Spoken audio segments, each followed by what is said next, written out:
Good morning everyone and welcome to my channel English Literature. Today we are going to talk about university wits. Now we have already discussed about how drama was evolving through the ages in the hands of troubadours, the clowns, and later drama got totally involved with liturgical themes and came under the hands of the church officials. Church precincts came in the shadow of church precinct, and gradually the secularization started and drama again came just get out of that liturgical influence and came in the public domain. And there are guilds, there are cycles, and before in the hands of Shakespeare, drama actually in the Elizabethan period, drama actually gained its supreme power. But before Shakespeare, there was a vital step, and that vital step is university wits. When drama was struggling for proper shape and structure during the medieval time, the university wits, with their intellectuality, innovation, their academic skill, poetic charm, just uplifted the drama to a higher quality and her structure, just lifted it, gave it a proper shape and significance. Drama as a literary genre developed first in proper way in its real significance in the hands of the university wits. So today we will discuss about the university wits and their dramas, their attribution. So we can learn more about the later dramatists. In the 16th century, the drama took a new turn out of its medieval theme and presentation. And this growing popularity and diversity of drama, the secular spirit, and it gave birth to a bunch of playwrights who are more professional and humanistic in their approach. They were known as the university wits. They were all contemporaries and had shared histories. So they are just a bunch of roses or like a group of similar interest and ambition. In the history of English drama, the university wits hold a significant place in shaping the pre-Shakespearean drama as well as Elizabethan theatre. They exerted an enormous influence on later dramatists also. The term university wits was coined by George Saintsbury. Keep this point in mind. Who coined the term university wits? The term was coined by George Saintsbury, a 19th century journalist and author. They were the predecessor of Shakespeare in the history of English drama. They are not only playwrights but also poets, pamphleteers and novelists. But whatever they excelled in drama, and they are mainly known for their dramas. They write also type of novel, prose, poetries, but the term university wits is closely associated with drama.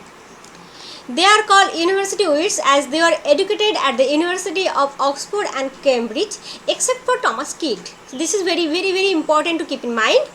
Among the university wits who was not just get his degree in university, that is Thomas Kidd.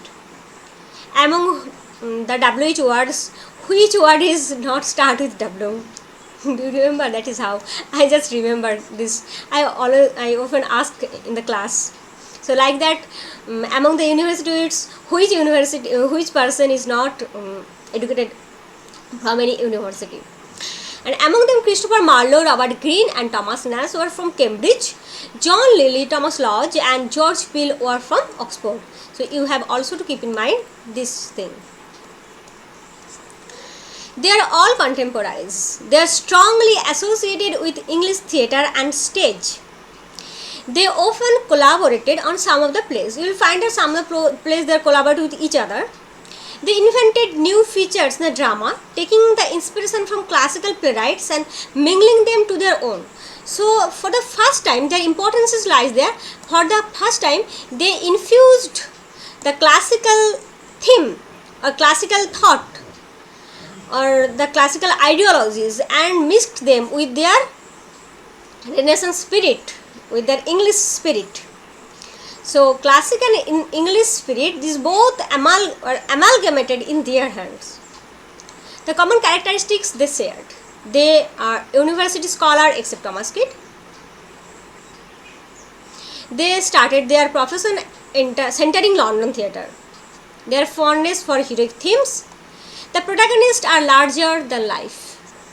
The protagonist, the humanistic approach, humanism, that was the main propaganda, main theory of Renaissance. They practiced that theme. They had profound influence on Shakespeare, obviously.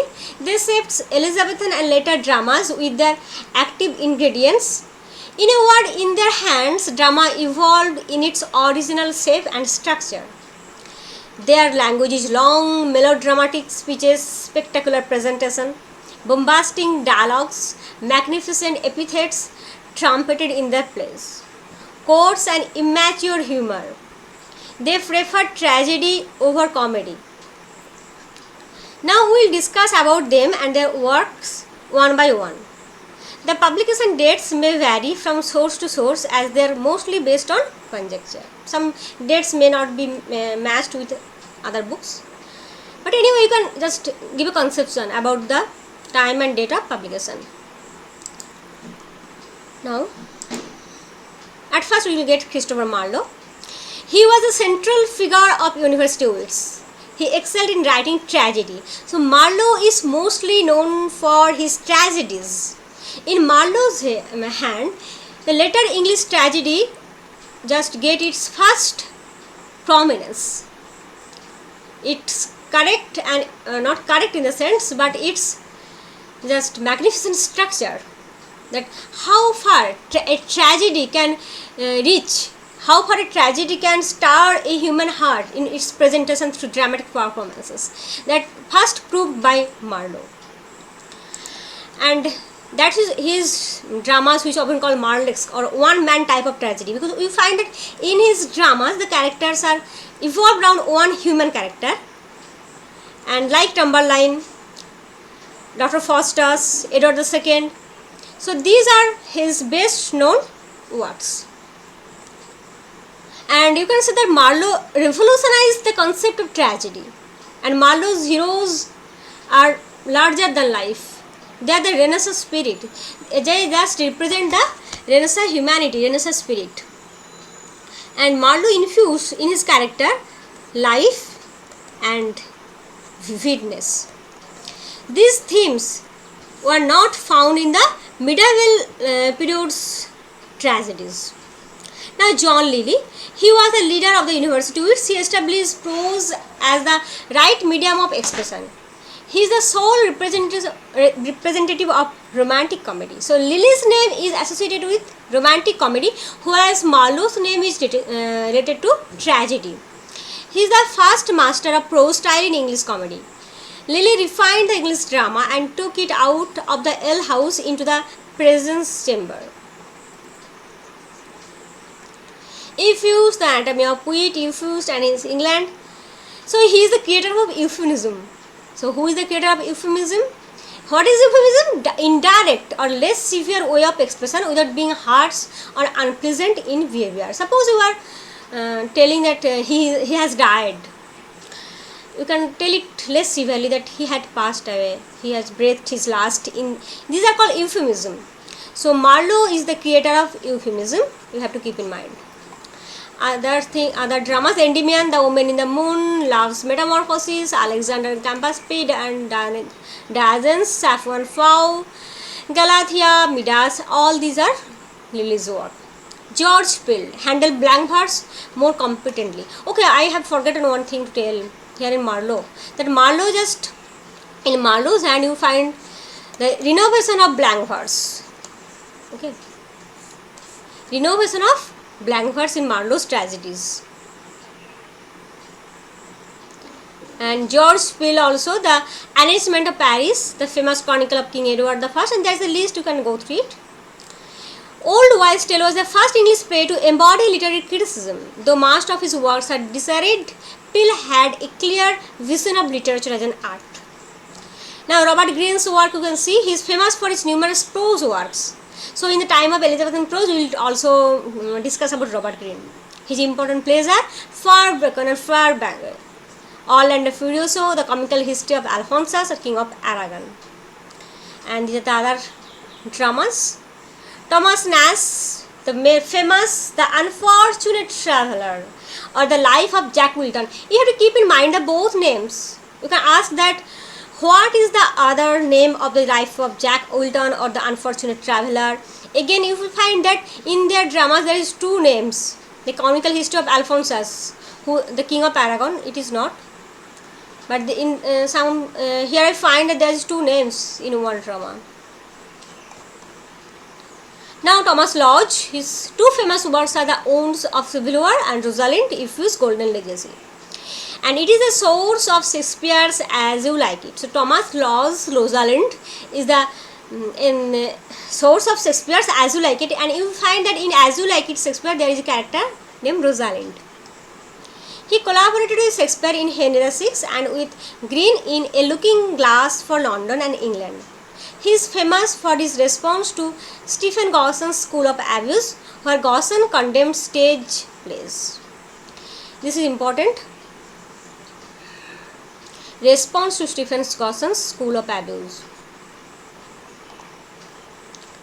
Now Thomas Kyd. Thomas Kyd raised English tragedy to a different attic. He mostly followed the Senecan style, the revenge theme, the bloodshed, but Kyd polished the revenge theme in English theatre as well as the play within play technique. Suppose you are reading Hamlet and there is a scene where a play is enacting. So this is the play within play. It is considered that Ur-Helmet, a Danish tragedy, is the source of Shakespeare's Hamlet or Prince of Denmark, is written by Thomas Kyd, but it has very little historic probity. Okay, so here we just stop with our University Wits, and next we have to talk about Shakespeare, and when we will talk about Shakespeare it will take too much time because there are Shakespeare's tragedies, comedies, his historical plays, and we must discuss the plays, obviously the major plays one after another. So after University Wits we will talk about Shakespearean dramas. Bye.